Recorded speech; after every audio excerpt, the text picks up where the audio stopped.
welcome to Africa's first ROG arena. Woo!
We are stateside, folks, for the Pro Series Mercedes-Benz ATK edition of Gran Turismo. These drivers now will have to take on each other on one of the most iconic circuits in the world. Hi, folks. My name is Ernest Page, joined by Daniel Haynes for the ATK Pro Series. And today we're going to a very special circuit. But Dan, they're not going to be doing 500 miles. In fact, they're going to be running the very tricky infield section of Daytona. That's right. It's not the Daytona 500. It is the sports car course, and it's actually a very, very good course. I love this track. It actually makes a great racing. I've done a 24-hour on it before, and it's way more technical than the layout would make you believe, to be honest. So it's going to be good. Oh, yes, the approaches are so insane to some of these corners, and we'll walk you guys through what it's like to do a lap around here when we get on board later on. But first, thank you to our sponsors. You can see them just below the talking heads over there. Of course, Puma. We've got Motorsport South Africa, Coach Dave Academy, and SimGrid. Africa Race Together, Kylomi 9 Hour, and SAGT. But, folks, none of this would be possible without Mercedes-Benz, because this is the Mercedes-Benz ATK Pro Series. These drivers are in a one-make series competing against each other, and the competition has been, frankly, insane the last couple of months, especially GT7, a series that I never thought I'd be as stoked to commentate, Dan, but it's always fun, isn't it? It's brilliant. I'm a proper convert on the reason that it always makes us look like idiots, because we never know what's going to happen until the last lap. But that's why we're spectators as well, in a certain sense. Because, I mean, the finishes we've had in Gran Turismo have definitely been the best of all three series, I think, that we run here. It's always been knife edge, and the guys make it such a strategy decision that we pretty much have had a mix of winners this season so far, with Liam Pisanello, Levitius being the last of those winners at the previous round. What a performance from him. But let's have a look at those standings now that we know about our previous winner. Let's check out this championship point standing. And these are, of course, the first section of the points where they haven't dropped around yet. And no surprises there, Dan. Dean on the top spot. He is indeed, but he didn't have it his way in the last round, did he, when we were at Trial Mountain? So he's got a bit of work to redeem himself here at Daytona. We're going into the penultimate round of the season, round 5. We've done round 5 already for the ACC guys, and it's so tight there. And I think it's going to be pretty tight here as we go into that concluding round. But I think Daytona on paper should be quite easy. At least it's a very good lap that you can get a lot of practice on. Let's see how it pans out. Yeah, there's a lot of places to make mistakes, but oftentimes those mistakes are terminal and they do lead to a bit of an excursion on the dirt, but nothing directly into a wall. But there are some very, very technical, fast approach corners. But before we get to the circuit, we're going to go on board with the guys now. Let's check out the drop rounds and see what that looks like, where these drivers are allowed to drop one round. Our producers have taken the liberty of doing those calculations for us. And as you can see, it looks slightly different now, but just look at how close the top 4 drivers are to each other. That's ridiculous, 2 points. And we got joint leaders. So with the drop round factored in, it really does get interesting. And when we spoke to Liam, who won that round 4, he was very confident going into Daytona, wasn't he? He said it was one of his best tracks. So it could be really spicy towards the end. Just a reminder, as it's really the top 3 that we're specifically looking at. Those top 3 drivers will go into the season finale championship, either at the ATK Arena or at Kyalami 9 hours. So that's what they're all fighting for, and it looks like there's more than 3 drivers fighting for it, isn't it? So it's always going to get interesting. Well, speaking of 3 drivers, we've got Michael Feist, Romano Jonker, and Gerard De Bruin joining us for the first time, or at least joining us in the first pool, and they will be making their debut if all goes according to plan, and trying to mix it up with the big dogs, Dan. But again, let's take another look at this championship. You got those top 4 guys over there huddled together, and then you got the next 4 pretty close to each other as well. I mean, this is all within striking distance if there is a disaster for all of these guys. So it's so tight, and this is what we love to see. You love to see a competitive championship. Sim racing has become so competitive of late with the guys so closely matched, and this year is a visual representation of what the talent pool looks like, especially in GT7.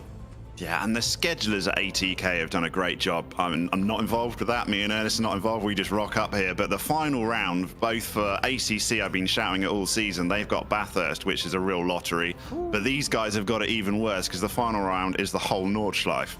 So you never want to be counting on needing points there. So I think this is a vital round, the penultimate round here at Daytona. If you can get a win here, set yourself up nicely. You want to be and with a bit of a cushion for the Nordschleife, because I mean that thing can take its prisoners. Yeah, Dan, I like the way you're thinking there. You're thinking like a driver. You're thinking like someone that's looking at a championship. And if you win this championship, this is what I'm hearing. That would be your thought process to try and bank this one and not depend on the Nordschleife.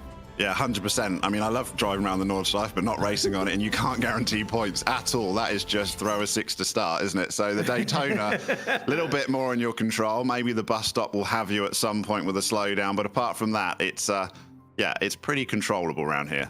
Jeez, I'm actually just kind of sitting here paused, pondering, hand on chin, thinking to myself, geez, the Nordschleife's going to be a nightmare for these guys. One teeny tiny mistake, but let's not get caught up in that. I'm actually literally getting caught up myself in it. Let's cut to the action and check these guys out in qualifying right now here at Indianapolis. Of course, this circuit famous for the Indianapolis 500, which is an iconic race, and drivers have said that circuit is good, but even this one, the infield section, somehow the Americans got this one right there.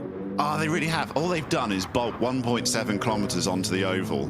But coming on and off those bankings, turn 1, that is really, really difficult. It unsettles the car because that banking is so steep. And then back onto the banking on turn 6, which you're just seeing Dino re-enter there, also can unsettle the car. It's really not as easy as you think to get, and obviously the exit speed is just so important. You're trying to absolutely maximize it. So it's not an easy layout. I would love to go there and watch a race because they must have a fantastic view from the grandstands. You can basically see the entire oval and the infield. It'd be superb to go and see the 24. Yeah, I've heard that it's an experience to behold, and it's one of those bucket list sort of items. These guys, though, trying to tick the bucket of the list of getting a win here today. But someone that has already done that is DMR Dino over there, our joint championship leader. And Dino is doing exceptionally well so far this season. I mean, he has really put himself in a position to win this whole thing. But we've also seen that they are literally strategizing between the DMR guys. They're trying to get those top 3 guys into the finals, Dan. So they're not too worried about who gets the win at this stage. It's more about who makes it through. And is that person part of DMR as we see them get onto that infield section there, Dan? That's one of the trickiest corners on the circuit, trying to get your brake marker for that high-speed section into the left hand. So hard. Turn 1 is so hard. But you're exactly right there, Ernest. The DRME guys have got a massive advantage because strategy's been such a huge part of this series throughout that they've got multiple ways. They've often go out on different tyres, split the strategies between themselves, and then it all comes back right at the end, and that's what we don't know. And it's going to be the same here because they've got to take all 3 tyres, soft, mediums, and hard throughout this race. At some point, they have to run each tyre. And that's why you just don't know how it goes. So Levitius, he went from the front at Trial Mountain, and he was a bit of a masterclass, but they were tracking him down quick in that last stint. And it's always edgy as we get to those last few laps. So it'll be interesting to see who takes what tyre when. The fuel rate is only 2 times instead of 5 times, so a little bit easier on the fuel rate, but the tyre wears 5 times. And it's pretty hectic, and I should imagine the tyres get a bit of a suffering round here on these really high-speed corners. Whoever's working out the strategy over here, before I get to that, now that I've seen the top of Supermanny's car, I love pace cars, but that looks like a bit of a Confederate flag there, doesn't it, Dan? Yeah, we can't really comment on that. Yeah, maybe, might want to Superman, you might want to look into that, my friend. But yeah, I'm sure wrong that's part of the world to run that flag. Yes, exactly. Running it in India. I'm sure he's got lots of supporters in the grandstands, though. But yeah, getting back to what we were talking about earlier, these guys are so good, Dan. They're so smooth, consistent. But whoever's come up with a strategy for Gran Turismo, the ATK Pro Series powered by Mercedes-Benz, that person deserves a special award. I mean, they've literally set it up so that we have one of the most entertaining races to watch every single time we sit down. Well, I'm almost positive that the winner of this series could put their CV into Ferrari and probably take over the strategy calls for their team next year, because, I mean, they're on plan C, D, E, and F on here as well. And they seem to be doing a little bit better job than those guys. So you really have to know your stuff. You have to work it all out and get your abacus out, what strategy is going to work out best, and they pretty much know down to within sort of 4 or 5 seconds their overall pace on the whole 40-minute race. It is truly insane. No, it's nuts. The way these guys have to calculate these things, and having done a 24-hour race in Gran Turismo, I remember we had the spreadsheets out, but after the first hour, the spreadsheet goes out the window, and then yeah, that's all my races as well. So these guys, yeah, but their strategy and their strategizing has proven to just be insane. S&P Pro, your current leader at the moment with a 144.831, just 0.009 ahead of Dino, but both of them on the same team, so no love lost at this stage. But I suspect they'll be kumbayaing later on in the hopes of getting all 3 of their DMR drivers across the finish line in the top 3 positions. Yeah, I think that's the way it's going to work. Oh, made a right mess of the bus stop there. You don't want to be doing that in the race. Also, got to look out for track limits. I think we've got track limits set on weak for the first time this series, purely before that bus stop, because, I mean, in any sim, you just want, you're going in there, and it's so important to take as much pace as you can. Yeah, and you're just pushing it all the time, but a slowdown is going to kill you. It's one of my favorite corners to get right. I was actually practicing this technique this week at the last track day, is when you're braking into the corner and rotating the car whilst you're braking. So it's not a straight line brake, but it's still threshold braking, which is maximum, but you're not actually in a straight line. So it's like 87% for braking and 13% for turning if you're talking about the traction circle. So it's such an advanced technique, dynamic braking. It's so difficult to do, and this is what these guys have to do lap after lap after lap into that first corner. And I think, you know, I've called this wrong before, Dan. Sometimes these guys are just so good that you think they're going to make mistakes in certain sections, but they're so polished in those difficult sections. So I do suspect we're going to see a couple of incidents into that corner over there, but let's see. These guys have proved us wrong before. Yeah, I think we're definitely going to be surprised if we go the whole race without a slowdown through the bus stop, because yeah, you just can't help but push that. It's so vital. We see Dino coming up here, but you gotta drop a gear between the 2 corners, and there's hardly any time to do it. But yeah, you get a lot of practice, and it's really nice hot lapping around here. That's why I enjoy it. So I'm sure these guys have been doing plenty of that since round 4, and now they get to show it. But Levitius, it looks like it's going to be the DMRE guys chasing it down and trying to push their people ahead of Levitius, because he's already top spot, and he's got a bit of a momentum behind him from round 4. You feel that was a real changing point in his season for him. Yeah, I felt that too, Dan. I think he felt it too. You could hear the confidence in his young voice. I think he's just 17 years old, if I'm not mistaken. But you could definitely hear a little pep in his step the last time we spoke, a confidence that came with having that win, and just knowing that he's got the pace to deal with whatever the DMR guys throw at him over the course of a race distance. As we see our leader over there in the qualifying so far, that's Dino slotting into first place with a relatively big gap there, Dan, of 0.149 seconds compared to what we're used to seeing with these guys on qualifying. Yeah, it seems to be a bit of track progression because they keep switching around, don't they? But I think it is actually quite important. You think to yourself, well, why does qualifying matter when all these strategies just seem to converge at the end? But Levitius had a big advantage at Trail Mountain, starting from the front, not having to deal with any traffic, and can just put his own pace down. Sometimes your strategy can be really held back if you've got guys in the way, and that's something to think about. If you want to pit first, you might come back out into traffic, so that's a factor later. I'll try and keep a tally here on my notepad of who's on what tyre, and so when we get to the end we can see whether it's a soft tyre tracking down a hard tyre like we had at the last round. Yes, please, if you could do that, that'd be great, because I try to not embarrass myself too much, but honestly there are moments when we're watching this racing and I'm like, what is going on right now? Because these guys are looping each other one after the next. And this is what I always say about strategy. It's so difficult because you're not strategizing against yourself. You're strategizing against the other teams. So it's this dynamic battle that happens all the time with all these minor changes. And then they sort of one-up each other during the race as well. It's incredible to watch. We're going to see some more of that today as I cut to the chat over here. We got Warren Barkhuizen in the chat. How's it? Greetings, he says. Daniel Haynes, I see you in there as well. DKP, Jalapeno, Drafter, and of course, Robert McCall, Senior McCall in the chat over there. And we've got somebody starting their lap. Here we go. We are on board with Levitius now. Yeah, that difficult turn 1. It's real late apex. You've got to throw it in there. But coming off the banking is difficult. You've got to come off the brake because it'll unsettle the car. And then, yeah, obviously the rest of the infield is pretty straightforward. The 2 massive, great big hairpins. And then it's pretty much flat out of this hairpin until you get to the next one. And then really difficult is our turn 6 back onto that banking. Can't stress how steep that banking is. I've got VR headset and a motion rig here, and you're like leaning, feel like you're falling off the thing. It really, really is pretty steep, that banking. I don't quite think you get it. You don't visualize it so much on the screen, but trust me, it is indeed. And I think that's why the car is so unsettled here when you come off on the power, and then you start ramping up that bank. Well, the VR, as you so rightly pointed out, gives you a sense of elevation. It gives you a sense of, you're standing at the bottom of a hill, and you would know you stood at the mine shaft at Kailami.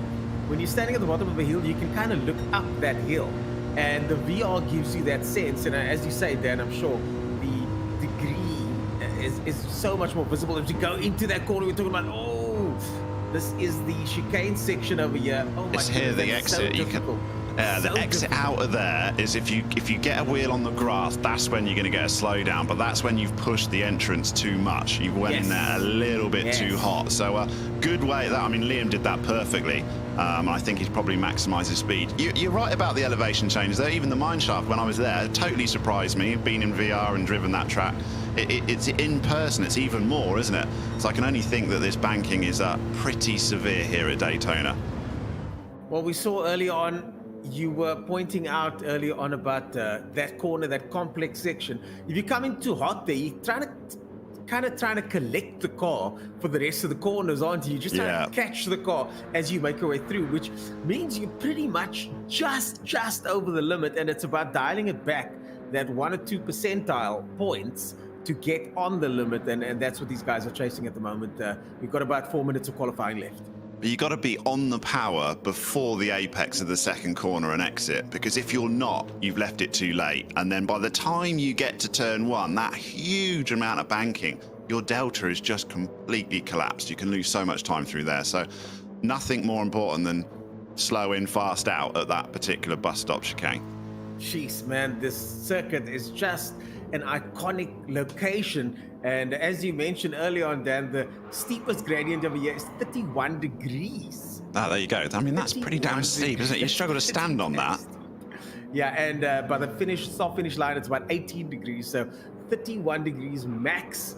2.5 mile is the oval length. But these drivers, of course, if we see the stands full over there as he comes off the oval section, back into the infield and back at it on the power, off the power, as Dino still leads us off. You also get some nice battles on pit exit here, as we see here, Dino. You see he comes across the pit exit to take the braking zone for this hairpin. So if you've got guys leaving the pit lane, you can always get a little bit dicey there, especially in a long race in a crowded circuit. These guys are going to be pretty close on track, even though it's only a 40-minute race, so that might play a factor. Watch out for pit exit.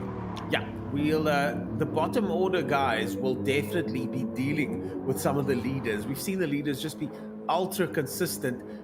Vincent now on a flyer as we cut to him in third position. He's currently, there we go. There we go. Vincent gets second position over there. So he slots into second place. Well done for him.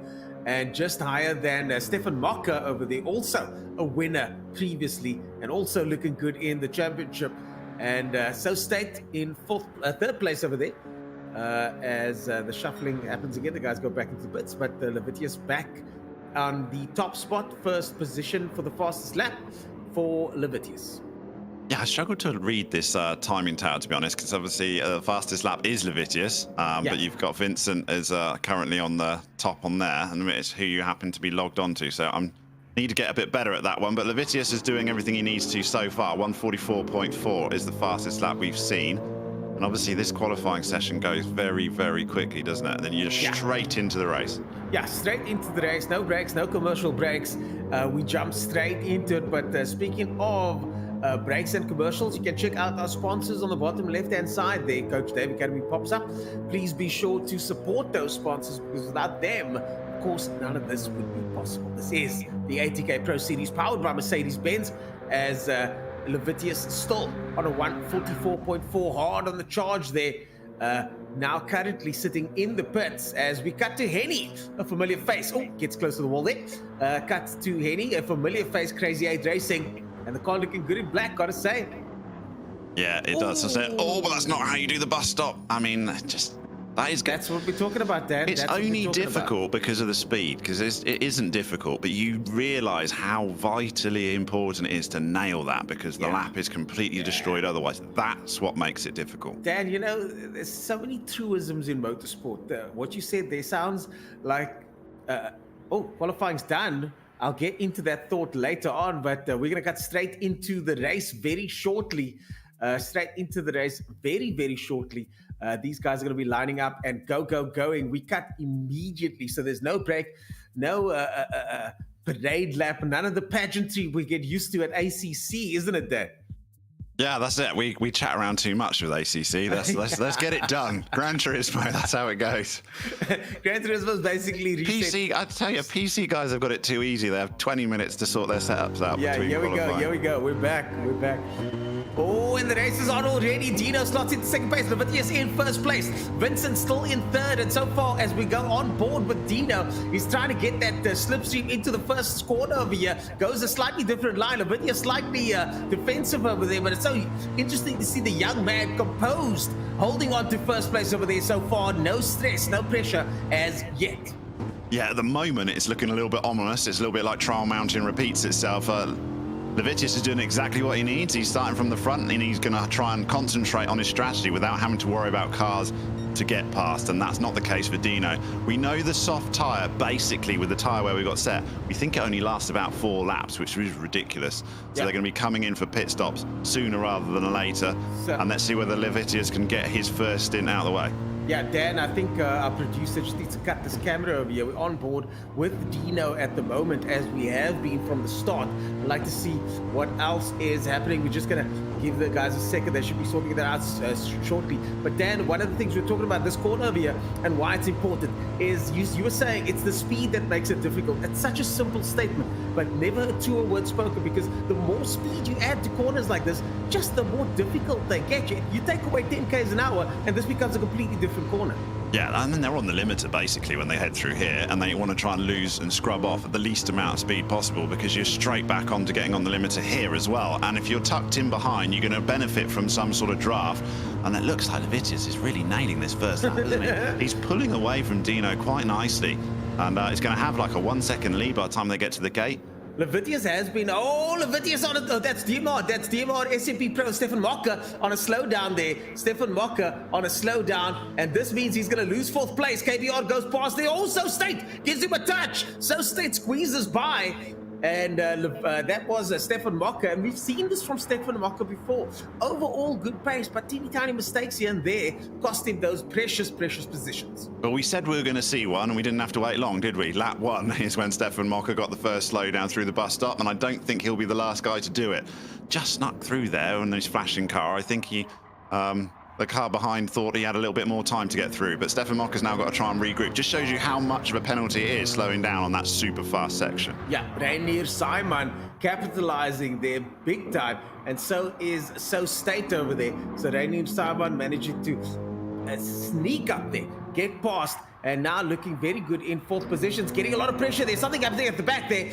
Something's happening at the back. That's Rainier over there. And So State goes to the inside, gives Rainier a touch. Rainier gets knocked again, spins out. And Rainier Simon finds himself all the way down the order, gets back on. Hopefully a safe rejoin. Yeah, I've seen that plenty of times before turn 6. You just nudge it and you're on the edge of grip already trying to go through there before you get up onto the banking, and any sort of tap on the back. He held the first one, but a little nudge on the second one, it sent him round. Yeah, the second one gave him a little bit too much of a helping hand over there. These guys come very fast into that section. Oh, you can see Vincent just barely holding on to these cars as Nitro Merlin comes through as well. Jeez, these guys are holding on for dear life through that section there, Dan. I think we're going to be seeing a lot of action through those corners. Yeah, I think we will. And I think the biggest loser so far is Stefan Mocker, isn't he? Down in 6th place. One of our guys that's fighting for that top 3 spot. And there's 4 places at the moment. 4 guys fighting for those top 3s that are really close together. Stefan Mocker being one of them. He's on a bit of a recovery drive already, and we're only on lap 2. Michael Feist looking good out there. That's DMR Nitro Merlin. He actually got first place in Pool 2 at the last event, and now he's mixing it up with the boys there as Simon and Super Manny, Ravi getting in the mix there as well, and KBR Scorpion also getting up close to Super Manny over there. That's Gerard De Brain also from Pool 2. So the Pool 2 boys making it known here today, Dan. Wow, that was super brave from Super Manny with his Confederate flag car up the inside of turn 1. I've seen a lot of things happen in that corner before, and I was wincing for him, but it was very nicely passed in the end, wasn't it? Right up the inside. KBR Scorpion watching on as Gerard De Brain in that 8th position over there, the 78 car, watching on Super Manny. Ravi further back as well, and Ravi's also been having an interesting season up and down the order, but always in the mix is Ravi over there, so I'm glad to be seeing him still keeping the guys honest here in Pool 1. Yeah, super small margins between all of these drivers, really, isn't it? We're used to seeing the sort of familiar names in maybe in the top 3, but definitely a shout out has to go out to the midfield, who are always there and keeping them honest. Because, slowdowns, there's plenty of slowdowns happening here, isn't there? Yeah, Henny Besaiden just in front of Ravi there, who now has a slowdown lap over there. Racing Rome's watching on. He's going to try and get close as well. Also, from our Pool 2 guy, Romano. So these guys, Romano over there and Ravi, going to be racing. Romano's also going to slow down, but just 0.5 seconds. And now they go into the slipstream area where they're going to try and slot in behind each other, but they will be forced to slow down very shortly and take those compulsory penalties on this section up ahead. When they take those slowdowns on that banking, you've got to be so close you don't lose more time than that, because I mean you lift off or brake slightly, but remember you've got the whole all the way back down to turn 1, and you just lose time the entire way, so your 1 second can end up being 2 or 3 seconds if you're not careful. Well, it's such an interesting thing. I wouldn't know how to do that. I wouldn't know where to take the time that would be the most effective spot to do so. But these guys do, and that's all part of the strategy. As with any sport, any game, you figure out the rules and you try and play them as best you can. And these guys have had to figure out that rule so that they can maximize it for themselves. As we see Ravi going through 10th place, and there's Scorpion now, KBR Scorpion in 7th position. Yeah, something you definitely want to practice. Oh, we've got someone Ravi spinning round here, so that's not going to be helpful. I'm surprised at the amount of guys we've seen spin so early on here at Daytona. Usually one of the tracks that you can be a little bit more composed at. Doesn't bode well for the Nordschleife, does it? No, Gerard De Bruin over there looking good in 7th place. Wonder what he was aiming for. Maybe aiming for a top 5 position, having come from pool 2. And if you can score yourself a top 5 position and not be in the bottom 3, you're looking good as someone to come from pool 2, considering you got 2nd place in pool 2 at the previous round there. Yeah, I mean, get yourself into that pool 1 and anything can happen, can't it? And apparently it can here. So we've got a few guys that have worked their way up into positions they might not be as familiar with. All power to you. And that's before we get to any pit stops yet. So we're on lap 4. Anyone that started on soft tyres, there's a possibility they're coming into the pits this lap. Oh, look at that Scorpion having a look at Superman over there. That's Manchal Singh, the number 7th position car over there. KBR Scorpion.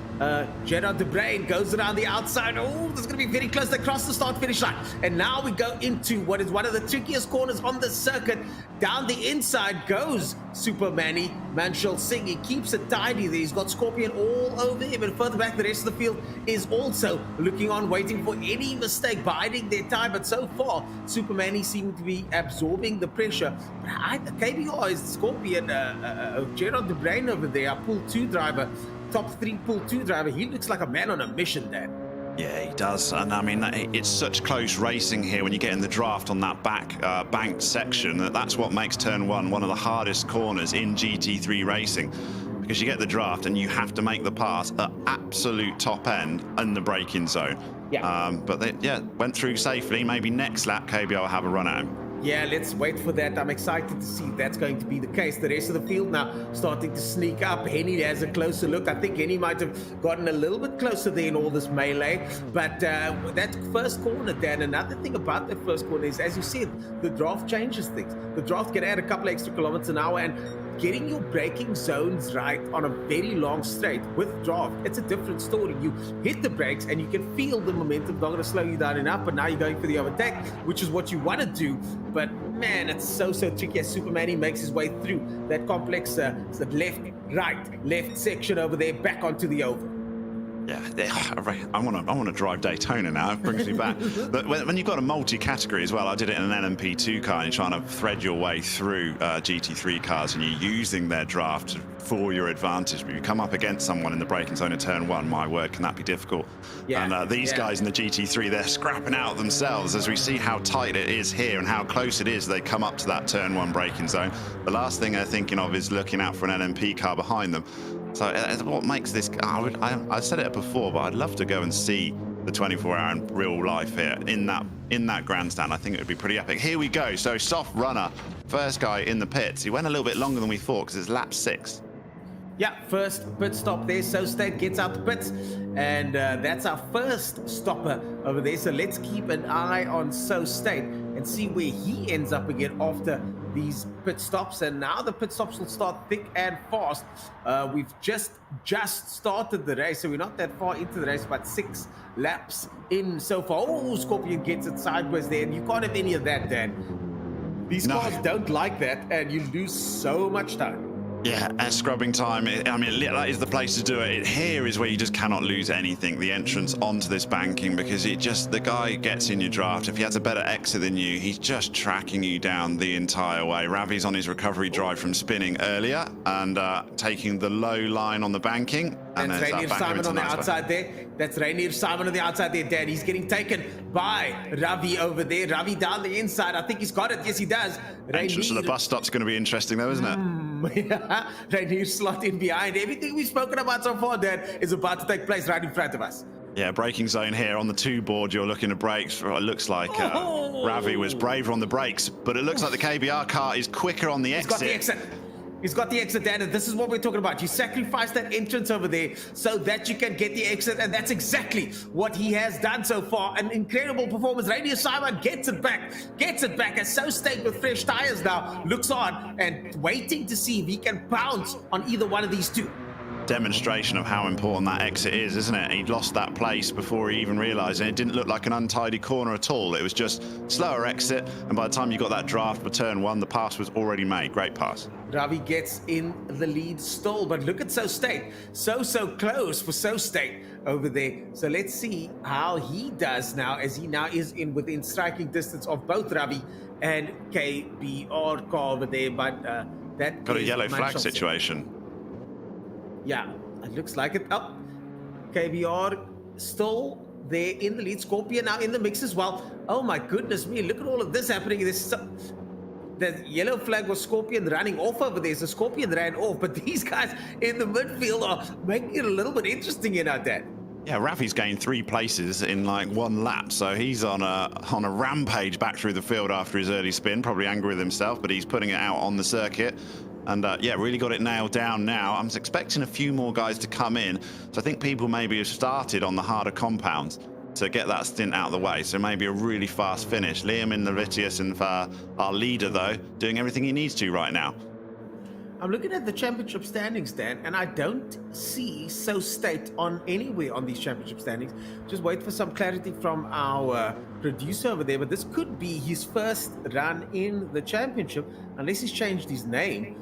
But I don't see him anywhere here, and very interesting to see if our man So State over there can cement his position in the top 10 and potentially stay in the top league, Pool 1. That's your ultimate goal. And you get into Pool 1, you just want to try and stay there to see whether he can get back in there. Obviously, with the drop rounds, we've got Levitius and Dino are joint on point. So basically, whoever finishes ahead in this race is going to go into the final round with a nice advantage. So that's all they're after. But until they come into the pit window, we won't see what tyres they're on for their first stint.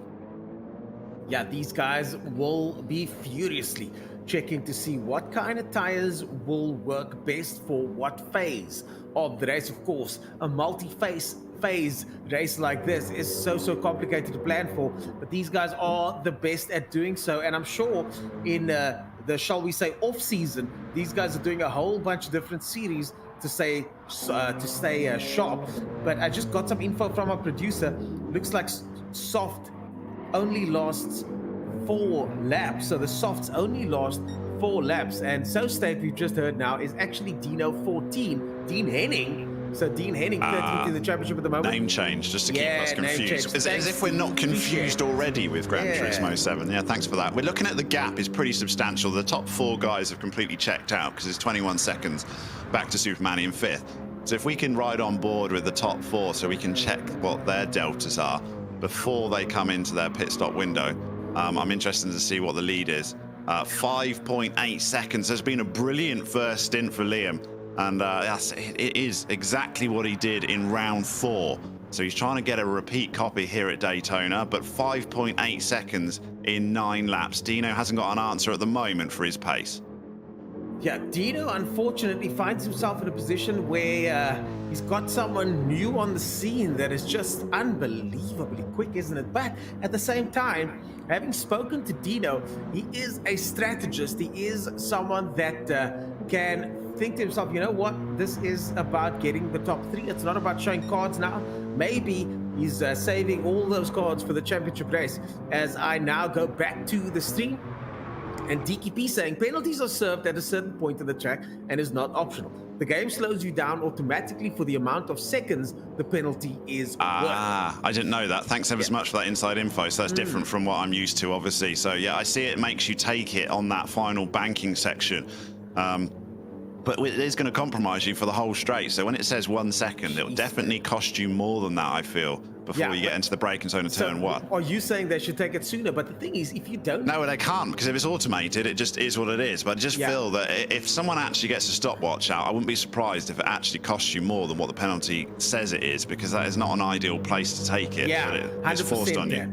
And this is I do think you can take the penalty earlier on, though. I think it's forced on you at that part of the track. Right. We'll just have to see what DKP says over there. And I'm getting conflicting reports about the tires. Some people are saying the tires lost 4 laps. We got Drafter over here in the chat saying the tires lost up to 6 laps. Yeah, we saw the P6 there. So State was, he came in for soft and it was on lap 6. Oh, that was very tight from Ravi into the bus stop, but he managed to slice his way through there. No worries, thank you very much. I'm working on my stint too. There we go. Levitius was on mediums. Oh, and there we go. We got Merlin on hards. Vincent was also on hards. So Levitius out on mediums in the pits currently. And here comes Ravi now. So State still in the lead, but the top 5 are all in the pits now, so things should change over very quickly. So State gets second place now, so State in the mix here, ladies and gentlemen, and he will be moving up the order. The pit stops will change things, but come on now, So State, that's an impressive performance. That we don't know the name that well. He is the other Dean, but I mean, to come like this, to come correct like this from 13th in the championship, unbelievable. Yeah, brilliant. I'm enjoying it. How does he get on at the Nordschleife? Let's find out. So just going back to our leaders, just to recap, I was just taking a note. So Levitius, he went out on mediums as his first tyre. Dino was out on the hards. That explains why Levitius has built up a 5-second sort of gap in that first spot. Dino's moved on to the mediums for his middle stint, and Levitius has gone on to his soft tyre. So he's going to be lightningly quick. So Liam's doing exactly what he did in round 4. He's trying to make a huge gap and then try and hold on to it with a hard tyre for his final stint, with Dino tracking him down. Is Dino going to prevail this time round? Whew, this is the question on everybody's mind. I'm sure the DMR guys, Dead Men Racing Elite guys, are wondering this for themselves. They've got someone to deal with now in the shape of Levitius, and on the other side of things, they've got So State as well, also in the mix, and of course Ravi, and there goes Ravi now as the next DMR car, Nitro Merlin, threads his way through this unbelievably nuanced circuit where I think, Dan, you can have a ham-fisted approach here, but it can also cost you if you try and stomp your way through that chicane a bit too hard. What I find, if you make a mistake here, it costs you big because the speeds are so high. Ravi's coming into the pits now, and we'll have a look at a pit stop. He started on the hard, so he'll move on to something else. Yeah, because the speeds are so high, when you make a mistake, it can really be a punishing one. And when you do like a 24-hour here, you're so blasé about it. You're looking at the times because you've done so many laps, and you just forget sometimes the speed you're sort of going at. And yeah, only one touch, and you're in major trouble. That's all it takes as the pit stop boys get to work on Ravi's car. Fantastic pit stop so far. They're ready to go. Off he goes. Gets released. Levitius back in the lead, though, with 7 seconds in hand. Levitius showing his form. Incredible stuff. To have a 7-second lead over someone like Dino, who we know is world-class. Wow.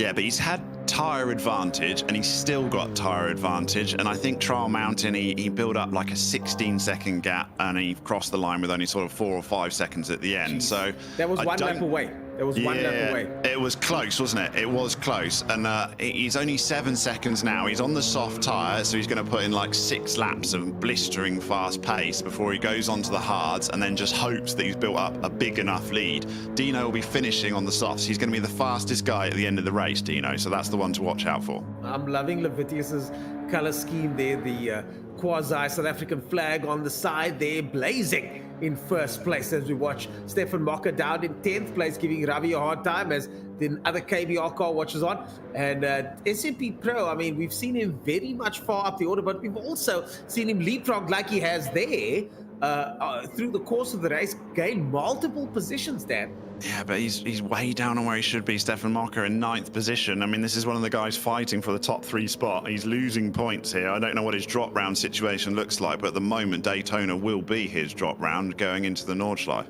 Yeah, that more than likely is the case as Ravi and the KBR tussle, and Ravi's fallen back 1 more position. And now, Dan BC, look at the speed differential between these guys, because it's not as much of a skill differential. I think they're now on totally different strategies as Ravi has another look. Oh, a three-way battle ensues. DMR SMP Pro over there. We got the KBR car in the mix with Ravi watching on. Ravi just waiting for any sort of mistake. The guys are really changing positions often as we go on board with Ravi. You really do have your eyes shut when you see three abreast going into the braking zone of turn one, but they all managed to negotiate their way through. Stefan Mocker keeping his position in ninth position in front of this little pack. And yeah, Ravi's been all over the place, hasn't he? We've seen him in all parts of the grid so far. Yeah, Rayhan Esop now. Oh, goes down the inside. A little bit of a robust move there, I think. Rayhan, as Rainier Simon, the KBR car in front of him, looks in his mirrors to see a giant Mercedes badge looming and bearing down on him in the braking zone. It's not something you really want to see. No, but you're going to see a lot of it because it's such close racing here. You're bumper to bumper the entire time, and you suck yourself to the car in front as you go onto this banking. Just one track where draft is everything. I mean, that's why they run NASCAR and stuff around here. That's what the whole thing's all about. On this banking section is you're trying to pull yourself forwards and gain some sort of advantage, and it's so tight. It's all between these three drivers. I think we're going to have another situation in turn one. Yeah. See whether he can take that win here at Daytona International. In the meantime, it's a mighty battle here for this 10th position. These guys do not want to relinquish their spots. I suppose you don't want to finish in the bottom and go down to pool 2, so they're trying to keep hold of the final pool 1 round as we move to the Nordschleife for round 6. And that's it. Before you know it, the ATK Pro Series has finished with 6 rounds. It's been super exciting, and these GT7 races have been some of the pinnacles we've seen all season. But it's the finale that gets so great, is that time comes down and the strategies all converge on that final lap. So we'll be getting close to that shortly. Looks like the stream is coming back towards us now. So getting a bit smoother here. There we go. That's what we want to see. So. Well, I gotta say, I was watching the YouTube stream and it seemed fine on that side. So I think it's just something local that we're busy sorting out. But thankfully we're back to the action. As KBR, oh, Ravi has a look over there. Ravi's not wide. Ravi missed that section completely and he's gone straight through. So now Ravi not in the mix. And just look at positions 8, 9, and 10, Dan. Yeah, so this 8, 9, and 10 is just constantly swapping places, and they're different banking. You want to be on the inside, really, but yeah, Stefan Mocker's got himself back up into 8th spot. So State's come in, he's in the pit, so he's taking his second pit stop. He's taking his medium tyres off, and that should leave him on the hards because he started on the soft. So mediums, then he'll go onto the hard tyre. So he was the first one to take the pits the first time round. So we'll start seeing other people come through for their compulsory second pit stop shortly. Well, we're getting some inside info here from Drafter, who says that the softs last 6 laps. He's the one that said so earlier, but he also says the final stint, Leviticus will be on hards and the DMR cars will all be on softs. That's correct, so, yeah. Leviticus should win, according to Drafter over here. Leviticus should win if no mistakes are made, because DMR did 9 laps on hards and Leviticus only needs to do 6. Yes, but they're going to be 6 very fast laps, aren't they? Levitius had 9-second gap a little bit last time we checked in with him. That's a little bit less than he had at Trial Mountain, and that was pretty close on that final lap there, wasn't it? So I think Dino's going to be super hot, and he's going to be closing that gap massively. So when we go through that pit window, there we go. Levitius is coming in. He's going to swap his softs out. He'll go onto the hards. When Dino comes into the pits, we want to be riding on board with Dino and keeping a very close eye on the Delta and see whether it's coming down quick enough to make a difference. Yeah, it's as the sun sets, looks like it, and the planes land in the distance and take off in the distance. Henny finds himself being harassed by one of the KBR cars, but I gotta say, well done for Henny for being in the mix there. He's got being attacked though down the inside. Will he make it stick? Henny chooses the high line over there, as the Americans say. Didn't work this time, but he slots back in behind. Maybe the re-attack should happen. We've got a pit from Levitius, pitted from the lead, so he's back down in 3rd place, and there Henny now tussling quite heavily with that KBR car, who now is in 8th position. Yeah, I know the high line makes a big difference in NASCAR when you're just constantly turning left, but in GT3 cars with this amount of grip, you really want to be taking the shortest route possible. So I think he's lost more time by going up there. Everyone that goes up there is going to lose out to the people behind. But so, yeah, we're waiting for Dino to pit, really, and he'll come out behind Levitius and Vincent as well. They'll both come down. There'll be the DMRE guys trying to track him down, and whether they run out of time before they do so. Yeah. For now, let's watch the battle for 8th position. You've got the KBR car over there in front. Rainier Simon behind him. You've got Henny Besaidenout, who currently sits about 7th. Oh, that's a mistake. No. And he's made a mistake. Ravi now takes the lead, and Henny Besaidenout is sitting in 7th position. Ravi, Ryan Essop, is right behind him in the championship in 8th. So that is a championship battle taking place right in front of us between these two drivers over here.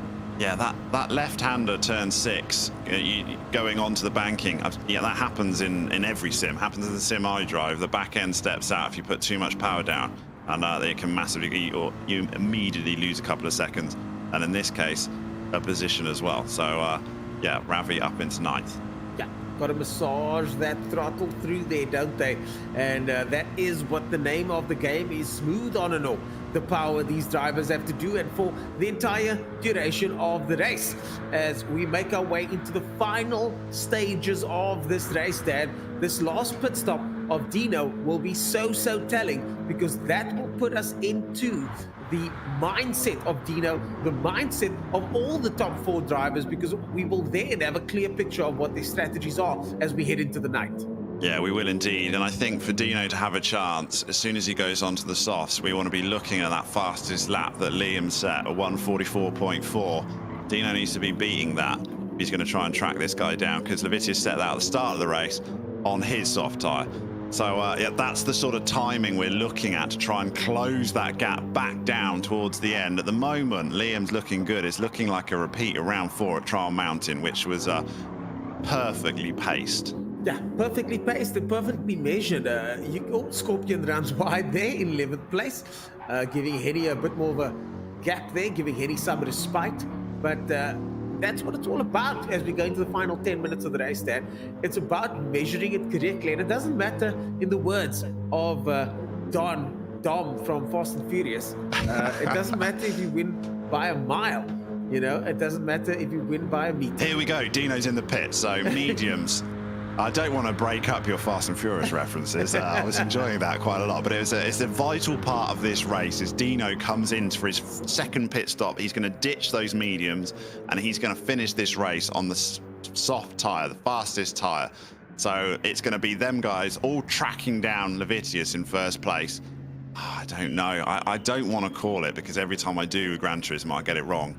But yeah, surely Liam's done enough. We're going to have to wait and see. Let's check what that gap is now. At the moment, 5.1 seconds with about 9 minutes of racing to go. But it's back up 7 seconds now, and let's watch that counter, Dan. Here's where it gets exciting. It's come down already. So that counter is just going to constantly come down. Dino is going to be lightningly fast at the end of this race.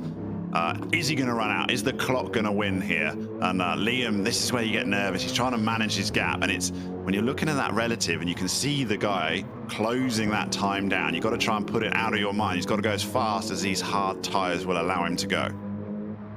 Yeah, what an incredible ending to this race once again. We've seen this before. 6.6 seconds now, Dan. Wow, a huge chunk just come off there, isn't it? Half a second gone or so. But it could be that there's a seesaw effect happening. We're going to have to wait until the lap progresses to be sure of that. But Levitius still has the fastest lap on the circuit. I don't think he's going to be breaking that record now. But someone that might set the place ablaze is Dino in 2nd place. The DMR guys, 3, 4, 2nd position as well. Ravi in 5th place over there. So DMR on the charge. Half a second and half a lap is Dino tracking him down. So he's really gaining on Liam, and the lead is not as substantial as it was at Trial Mountain in round 4. Whether that means anything here at Daytona, you'd imagine a bit closer, but you can sort of see your enemy in front, can't you? That's the advantage on this track with a big, long banking section. Dino already, he might be 6.5 seconds back, but on that back section, he'll be able to judge that he's closing him, and that gives you a little bit more momentum on the next lap. So we're gonna have to also find out where exactly the pace is as we watch. Oh, that's Dino in the background there, Dan. He's starting to appear on the screen. That's the first time we've seen this since the start of the race. 6 seconds the gap now, and this infield section over here, I suspect, is going to be very, very, very tricky as once again Ravi goes into the pits. SMP Pro in 7th place. He might jump up into 5th, so a good charge there from Stefan Mocker, who's now made his way into 6th place, so stayed looking good in 7th place of their racing roams in 8th position. But your leader still this man over here with a 5.8 second gap, but he will have a mirror full of DMRE Elite Dino in the back. You're bang on though, Ernest. That infield section is where he's losing all his time. Here, you're just flat out and you're stuck to the side of the banking, so he's not going to lose so much through his final section. But that infield, he lost a second to Dino on that infield. Yeah. And the difficulty is when if Dino can get to the back of him, he's going to have no way of defending. Yeah. And the thing is, you've got long laps over here, Dan. 1 minute 44 laps, which I think is substantially longer than what we saw at Trial Mountain, if I'm not mistaken. But 144, it's a long lap in a car like this. So there's lots of places. Lefitius makes a mistake. Lefitius makes a big mistake. He's going to get that 0.5 second penalty, Dan. And this is what we're talking about. There's a lot of places on the circuit to make those mistakes. And that's exactly what Liam Pisanello has just done. I was going to say that he lost half a second through the bus stop anyway, and he cut it. So that's why he ended up with a penalty. So it's a double loss. This could be absolutely vital for the win of this race. He lost a second on that outfield, and he goes into the infield, and he's way down on pace on the infield, as we already found out. So Liam's going to be up against it here. Dino, I mean, he'll just be so relieved seeing that Delta just collapse. I mean, that's a bigger chunk taken out of him with a slowdown. Didn't want to slow down. Stefan Mocker over here now, Dan. Superman Manchal Singh there down the inside, and there goes Stefan Mocker down the outside. The pace car getting massive amounts of pressure, going defensive now. Down through the left hand, and they will go very shortly. SMP Pro looking so close over there. You can see the speeds changing as the straight goes on. He cuts through the front and gets it. Does he though? Oh, that was close, Dan. That was unbelievably brave. I was about to say, around the outside of turn 1, it looks like Superman should take it, but it wasn't. Stefan Mocker was he just closed his eyes and braked 1 second later, and that's what got him there. Somehow got round that.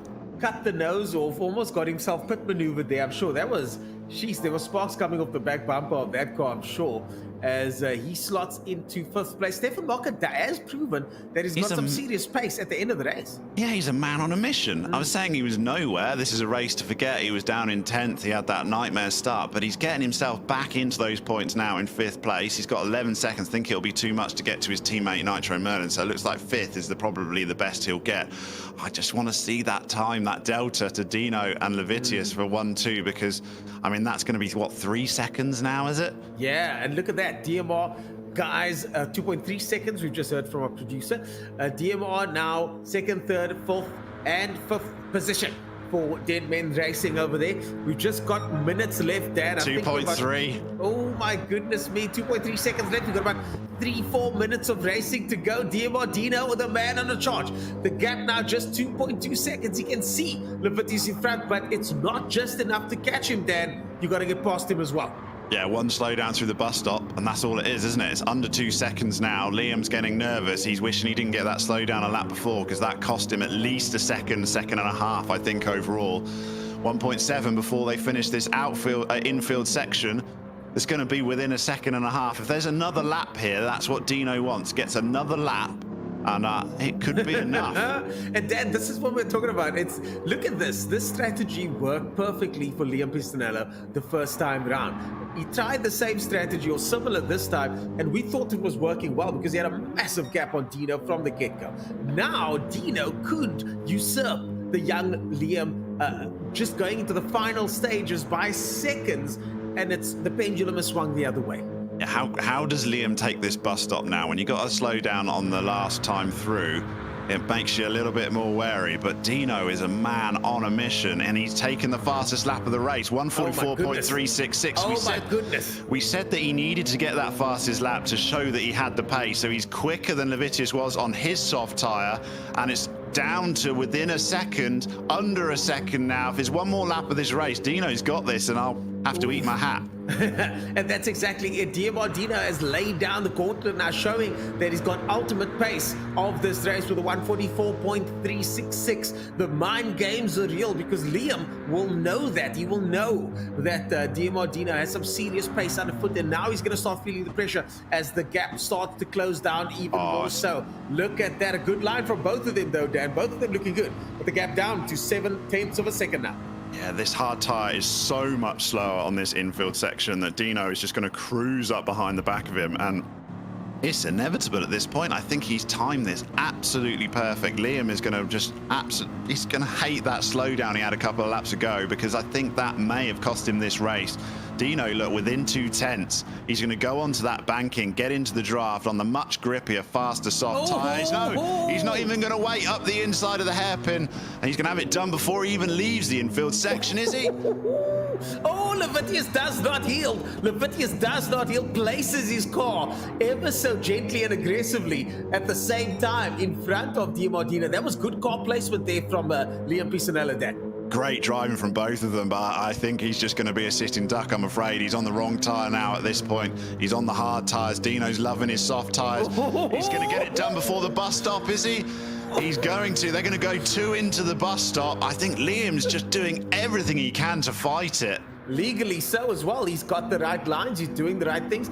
In a situation like this, you got to slow play the Concertina effect. Use the slowness of your car to try and This could be a photo finish if this is the final lap. I'm not sure whether it is the final lap or not, but if it is, Dino's got to get into this draft and try and get past him, and he's only got half a straight to do. He's up the high side. Levitius keeping the shorter inside line. That's where he wants to be. Look how close this is now. They got one more corner before they take the flag. Oh, Levitius might have this one. Levitius in the lead so far across the line he goes. They've got another lap to go, Dan. They've got another lap to go. And that means Levitius will be under immense pressure into the braking zone. He goals off Dino there, surprisingly so. And a fantastic drive. We wanted to see this. We wanted to see Liam Pisanello tested. And that's exactly what we're seeing. He's not going down without a fight, Dan. He was wishing the checkered flag was in there. He's going to have to hug and drive the most defensive driving ever on this infield section, because he's a second a lap slower through here, but he's just covering the inside line of every corner, trying to make Dino go the longest way round as possible. It is the last lap of the race. And, I mean, everyone else is coming through now, and they're getting the checkered flag. Liam wished that was the case the last time through, because he had it by a nose, but... Is Dino going to get it here? Oh, Dino goes around the outside, has a look. Leviti is doing exceptionally well. Unbelievably. Against someone that's clearly much, much faster. If he gives away the inside line, though, it's over. And that's exactly what he doesn't want to do. He doesn't want to give away that inside line. He goes down the tight, low line. DMR has a look around the outside. They're making their way now towards the final section of the circuit. 107 at the moment. Oh, DMR, Dino bobbing and weaving behind you there, Dan, as they go through the bus stop section up ahead. Yeah, Liam's pushing him on the high line, and that's exactly right. He has to come over to the right line for the bus stop. You can't take the inside line there. He's going to try and hug this inside, make Dino go all the way around the outside. I'm not sure. Dino's got a great exit, though, but he's got to go the long way round. Oh, Dino's got a great exit. This isn't out to the finish line, Dan. This is an incredible turn of events here. Side by side they go. You called it earlier on. It could have been a photo finish. It might be exactly that. Who's going to take the line? Levitius looks like he might just have it. They make their way towards the final section, Dan. Who's got it? Who's got it across the line? Got his nose ahead, I think. Oh, it's got to be Dino by a bumper. It was literally a bumper of a Mercedes-Benz that crossed the line ahead. Liam, unbelievable driving to hold him for 2 laps. I didn't think he'd hold him for half a lap, but how close can you get? Jeez, that was one of the closest finish in ATK Pro Series history, Dad. We wait for that official result. I'd love to know exactly what the gap was between those guys. An incredible turn of event, and I'm glad to see that Dino has taken that win. It just shows both of them have what it takes to fight it out to the end. Both of them have what it takes to defend, and a pretty flawless part of defending over there by our man Liam over there, but just getting the best of him was Dino over the line. Dan, that was too close to call. It's unbelievable. I mean, I thought Liam had it with the gap, but that slowdown is what ultimately cost him. That he didn't need that when it was that close. I mean, the strategies You just cannot believe that the two different strategies can come together, and it comes down to literally the width of a bumper of a Mercedes-Benz AMG. How is what I'm asking myself over here right now, and that was just incredible to see. I see Warren Barkhuizen says I might be getting a heart attack, and that's exactly why we're going to take an ad break now, so we can check on all our faculties. We'll see you guys after this break. Wow. Welcome to Africa's first ROG arena. Woo!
Well, there you have it, folks. There are your results. And frankly, Dan, we checked now to see what that gap was. It looked like it was around 0.06 of a second. That's 1,000th of a second. Oh, it wasn't as close as we thought then. We've got another car in there. That's nuts. That's crazy, isn't it? That is bananas. That is unbelievable. And the fact that Dino could time it to that perfection. In fact, he got to Liam sooner than the end of the race. He had about 2 laps behind him or so. But it was Liam's incredible defending that held its own. But Dad, it's so tough to, because the defending was good, but it's so tough that you just need to make that one mistake. But someone that's been consistently at the top of the charts, they got second place at round 4, was Vincent Nell, and he joins us now to chat to us about his race in 3rd position. The DMR guys with a fantastic showing for themselves. Vincent, were you aware of how close things were going to end up at the end of this race, man? What was happening in your world over there? Vincent, how's it? Are you with us? Yeah, hello, yeah. So did you know that it was going to be this close towards the end? I mean, you were slowly creeping up towards the guys as well, and you would have seen the whole thing play out right in front of you. Oh, yeah, I think I had 5 seconds to catch Levitius on the last lap, and those two were going at it, and I think I ended like 1 second behind. Yes, we saw that. So, with regard to team tactics, what kind of tactics came into this? Because you guys must have looked at this and gone, man, this guy got us the last time. What are we going to do this time to get as many of our guys on the podium as possible? Yeah, well, we thought we had him because he had his soft stint in the middle. So me and Dean was going, yes, we have him, because we thought we were going to easily catch him at the end. And I think Stefan unfortunately had like a few spins, or I'm not sure what happened. Yeah, Yeah. Stefan Mocker fell back quite a bit there, right through the race, but had a fantastic race. I'm sure you guys will debrief. But this bodes well for your championship standings at this stage, doesn't it? Because now you find yourself with a third place, a solid third place, and even more points to boot after a fantastic performance last time. I mean, you must be quite happy with this result. Yeah, I was just hoping for a podium, and I got it. So Nice. I think it's looking good for Cape Town, but for this race, before the race, we were just trying to get Stefan in the top 3 because he's behind Levitius in the championship. So we're trying to get him to Cape Town, but unfortunately, So there's still plenty of time because we've got the Nordschleife, and that place is easy, isn't it? What do you reckon that'll be like? We saw enough action here at Daytona, which is like a massive motorway. The Nordschleife's going to be interesting. Yeah, I'm not looking forward to that one. Oh, kept your composure. You made it to the podium. As you said, and this looks very good to see you at the Race of Champions later in the year. Yeah, thanks. I did have a few little mistakes in my middle stint, but I managed to keep my composure, so I'm happy. Well, congratulations on the third place. Congratulations on the points. And we'll see you at the next round. Hopefully you can secure more points there and see us in the final event. Ladies and gentlemen, Vincent Null, congratulations once again. Thank you. Well, there was your third place winner. In second position was Liam Bisanello, but I mean, geez Louise, how close was that, Dad? 0.006 of a second. And let's not forget, Vincent was only 1 second behind them.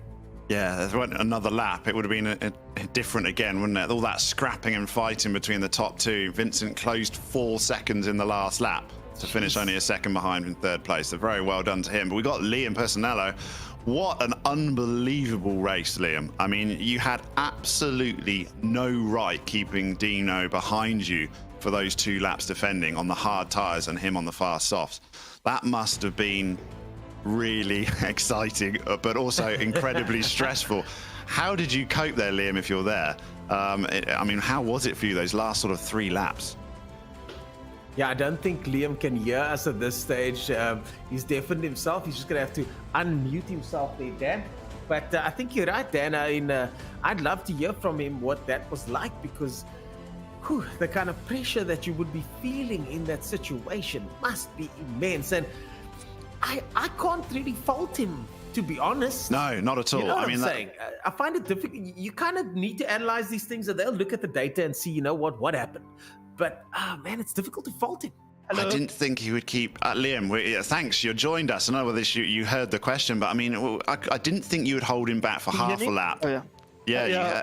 But you held him back for 2 laps, and then the gap, I don't know whether you actually saw 6 1,000ths of a second between you and Dino. How unbelievable was that finish?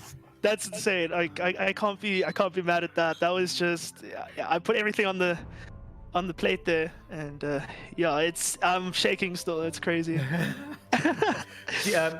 Liam, I gotta say, like, when it comes to these things, the mental toughness that you showed at the end, the way it ended, if I was your team or in your corner, I wouldn't be too hard on yourself. I'm not hard. I don't think so, man. What are your thoughts?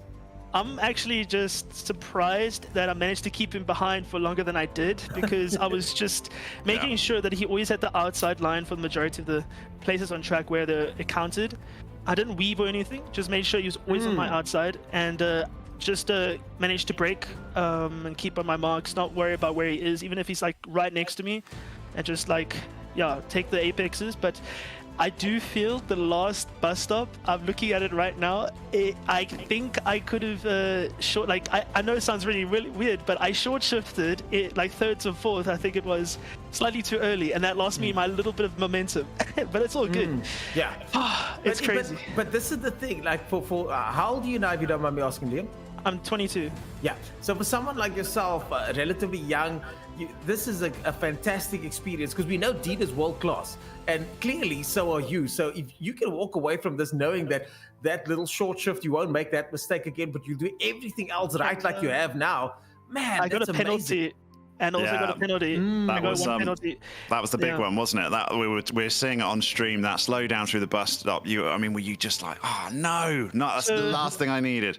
When I actually hit, so when I go into the corner, I'm usually going fourth at the entry and then third just before I hit the first part, just for the rotation for the second part. But I don't know what happened, but like the second part of the bus stop, like I hit a curb maybe at a wrong angle and it like just bounced me, and then I just slightly wide, and then that's what happens really at Daytona.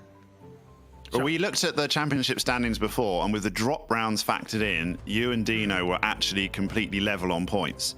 So obviously Dino's going to go into the final round with a very slim advantage, but all that means is you just got to pull off an easy win at the Nordschleife. How do you feel about that? Well, the thing is though, like the Nordschleife, it looks intimidating, but like you can't really like overtake there at all. So if you just manage to like park it on the apexes, you really can't overtake this. So if you get track position, qualifying is where I'm actually starting to improve it a lot. That's what I've been trying to do, because I got pole position I think without slipstream today, so that was really good. So that shows that I am improving a lot more of my consistency. So I'm relatively excited for the last round. If I just get that like one lap in, just consistency, make as little mistakes as possible, and we should come back strong. Well, we can't wait for it. I can tell you that for sure. Liam, you've left us very impressed with your abilities over the last couple of rounds, and we look forward to seeing how the final goes. Fantastic performance, 22 years old. Liam Piscinello, ladies and gentlemen, second position, and what a showing. We'll see you at the next round, Liam. Congratulations. Well, folks, we wait now for the man of the moment, Dean Norke, who has snatched the win by just 0.06 of a second. Easy win, Dean, wasn't it? Easy win. Easy 6 1,000ths of a second. You had plenty of time to spare. It was a fun race, gents. It was a very fun race. Dino, tell us the mindset going into this from start to finish. Did you know that this would turn out like this, or was the strategy as we saw it? What happened? Well, first of all, I just want to say, not being on console anymore for the last 3 months, shifting to PCACC has taken a toll on my pace. I'll just have to start off with that. So, the last 3 rounds was fun. Jumped on maybe 2 hours before the time, so today as well, just on the console for the first time, and it was fun. I knew Levitas is good around this track, and my team were already doing good lap times for the last 2 weeks. So going into this race, I had a lot of catching up work to do. By this afternoon, I was on equal pace to Vincent SMP3 Pro. And unfortunately, qualifying didn't go my way. I think myself and Pilara had a little bit of contact exiting the pits for our last empty fuel stint. So we had to go back and finish our qualifying start at P2. And then the strategy was always going to be the hards for that amount of laps. Unfortunately, SMP3 Pro just made a mistake due to lag bouncing or something. So that hindered his race. And then, I just put my head down and made sure I keep with Levitas. I think he was a little bit inconsistent in his first 2 stints, and which gave him a little bit of good headspace, knowing that at the end of the soft stint I'll be close enough to catch up with him. And I think he had a penalty as well, which costs you about 0.9 seconds to a second. Jeez. Dino, I have a question. Oh, sorry.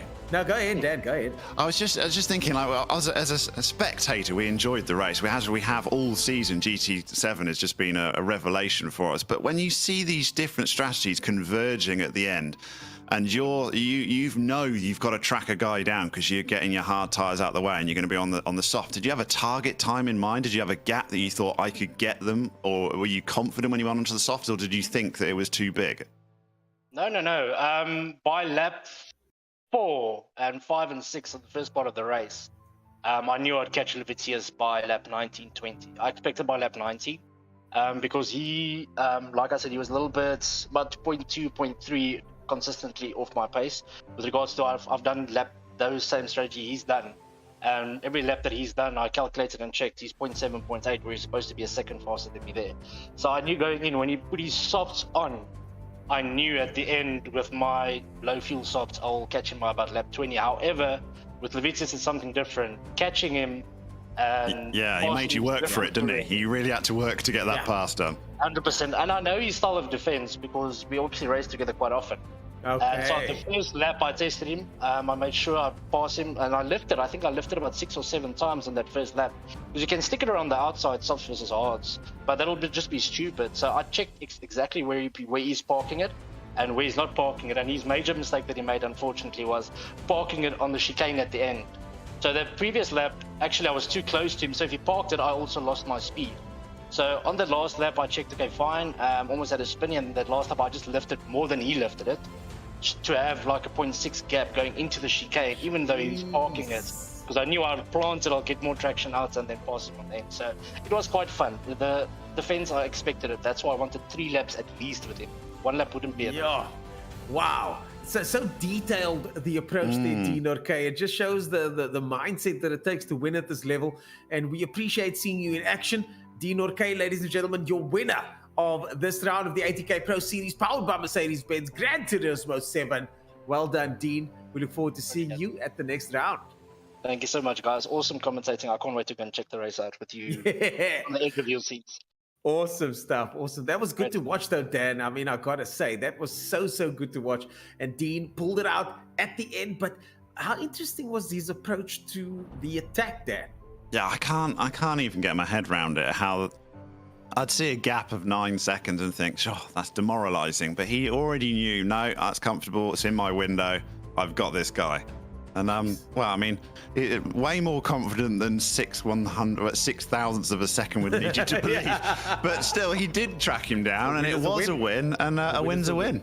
It's a win. And I mean, as you interrupted me earlier when I was quoting Dom, the great Dominic Toretto, a win is a win, Dan. And speaking of winning, we got the championship standings ready for you guys, as our producer brings it up. And there you go. Dean Orkay snatches the lead by 3 points, Dan. 3 points ahead of Liam Pisanello. Vincent now in 3rd position there, just a further 3 points back. And then Stefan Mocker slips down, but still only 5 points down. I wonder if we're gonna be able to get those. Yeah, this is the dropped round standings. So Stefan Mocker still in 4th place. He's now finds himself behind Vincent now, and they're trying to all overtake Liam Pisanello to get into the top 3. I can't wait for the final round. It's nuts, isn't it? Basically, Liam has to win, or he has to finish ahead of Dino at least. And Stefan Mocker's got to try and beat his teammate to get into the top 3, hasn't he, really? So there's a lot to play for, including trying to beat your teammate. That's going to be interesting, who snatches that 3rd spot. But if any track can eat you up and change the results, it's going to be the Nordschleife. Something's going to happen. And I can't believe we're going to get 6/1,000ths of a second finish there, but I wouldn't be surprised at this rate. Yeah. Going into that final corner of the Nordschleife, if you're down, I mean, geez, Louise, are you going to do what Dean just did today? I wonder, and we're going to see more of these strategies now. The guys are going to walk away, try and figure things out. But geez, Dan, that was incredible to watch. I look forward to seeing what happens at the next round. Dean Orkay, an incredible performance from him. But Liam Pisanello, an emerging talent, I'm sure. Definitely, and it's been a fantastic race. I hope everyone's enjoyed the stream. A few technical difficulties, but we got there in the end, and when that finish was just something we'll be talking about for a while, all the way up to the final round at the Nordschleife. Don't miss it. You don't want to miss that final round of the Gran Turismo 7 series. Oh, yes, indeed, folks. The final round looms. And then after that, the Race of Champions. And we'll be giving you guys that format later on in the year. I've seen some of what might happen, and it looks exciting. We're going to really test these guys. But, folks, that is it from us here at the ATK Pro Series, powered by Mercedes-Benz. My name is Ernest Page, joined as always by Dan, the big man, on the other side over there. And, Dan, any final closing thoughts from you? No, I'm going to take a break. I'm going to have a drink. I need it, I think. That was just too exciting for one night. So until round 6, guys, I look forward to seeing you there. Yes, folks, we'll see you guys at the next round. For all you competitors out there, keep those thumbs warmed up. Keep those rigs well. And we'll see you guys at the following round of the ATK Pro Series, powered by Mercedes-Benz. Goodbye.